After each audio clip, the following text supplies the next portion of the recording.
manazir tir te tua mang khan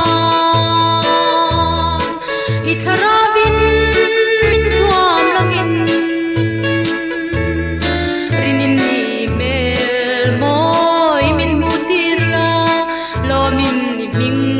kan fakle ang Calvary tang chungalal pan kan sual wangin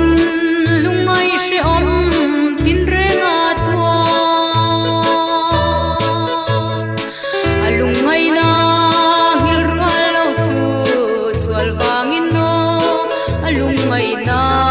kan hil zota manazir tir te thua mang itharavin min tuam langin rinin ni mel moi min hutir la lo min ni ming kan fakle ang min ngai dam la olali su kata nilung ngai na hai der to mai la nang chau ka ma ngai tui ni ka ngai em che lal pa I mel min hutir ro manazir tir te thua mang khan itharavin min tuam langin